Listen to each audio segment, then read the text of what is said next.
আসসালামু আলাইকুম। প্রাইমারি তৃতীয় পরীক্ষার ৬,৫৩১ জন পরীক্ষা দিয়েছিল। তাদের ফলাফল যে ২০ তারিখে তাদের নিয়োগপত্র দেওয়ার কথা ছিল, কিন্তু এই মুহূর্তে নিয়োগপত্র না দেওয়ার যে বিষয়টা সেখানে উল্লেখ করা আসলো যে ১৯ তারিখেই অর্থাৎ আজকেই সেই বিষয়টা স্থগিত করে দিল হাইকোর্ট। তো এই বিষয়টা কেন করলো, এখানে আমি আপনাদের কিছু কারণ আজকে ভিডিওর মধ্যে তুলে ধরবো। আপনারা জানেন যে ৪৪তম বিশেষ পরীক্ষার যে মৌখিক প্রশ্ন যে মৌখিক পরীক্ষার রেজাল্ট সেটাও বাতিল করে দিয়েছে পিএসসি। আরেকটা বিষয় যে ৪৫তম বিশেষের পরীক্ষার পূর্ণ মূল্যায়ন করা হবে, আবার ৪৬তম বিশেষ পরীক্ষার যে প্রিলি পরীক্ষার সেটাও বাতিল করে দিয়েছে। এই বিষয়গুলো কেন হচ্ছে এখন আপনারা একটা বিষয় লক্ষ্য করবেন, জানবেন। এর আগেও যে একটা বিষয়ে কথা আসছিল যে তৃতীয় ধাপের পরীক্ষার ক্ষেত্রে অনেক দুর্নীতি হয়েছে, এটা কিন্তু অলরেডি একটা তদন্ত হয়েছিল। তদন্তের মধ্যে কোনো কিছু ধরাও পড়ে নাই বা কোনো কিছু তদন্ত কমিটি বলছে সেখানে কোনো দুর্নীতি হয় নাই, একবারে পুরা ফেয়ারভাবেই পরীক্ষাগুলো হয়েছে। কিন্তু আসলে প্রকৃতপক্ষে কিন্তু সেখানে অনেক দুর্নীতি হয়েছে।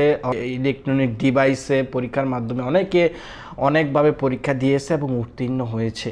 এই বিষয়গুলো কি আসলে কি আদৌ কি এটা কোনো পূর্ণ মূল্যায়ন করা হবে কিনা, বিষয়টা কি সম্পূর্ণভাবে বাতিল করা হবে কিনা, সেটাও কিন্তু একটা প্রশ্ন থেকে যায়। আপনারা আপনাদের মতামত উল্লেখ করেন। আশা করি তাদের যারা উপদেষ্টা আছেন বা দায়িত্বের মধ্যে আছেন তাদের চোখ অবধি যাতে পৌঁছে যায়। যাই হোক, যদি পৌঁছে যায়, যদি আপনারা আপনাদের মন্তব্য, আপনাদের নিজস্ব মতামত এখানে ব্যক্ত করতে পারেন।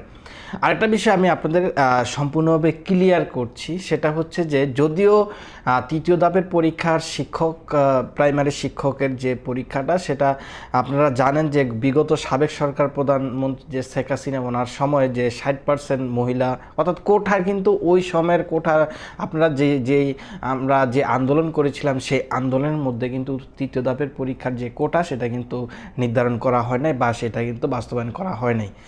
রানিং যে কোটা আছে, যে 93% মেধা যে কোটা, আমরা 1% প্রতিবন্ধী, বাকি 5% মুক্তিযোদ্ধা, যে কোটাগুলো এখন আছে সেই কোটাগুলো অনুসরণ করেও নতুনভাবে পরীক্ষার যে নিয়োগপত্র দেওয়া হবে সেটাও কিন্তু উল্লেখ করেছে হাইকোর্ট, যে এটার মাধ্যমে পরবর্তীতে নিয়োগ করা হবে। পরবর্তীতে কী সিদ্ধান্ত হয় সেটাও কিন্তু অপেক্ষার একটা বিষয়।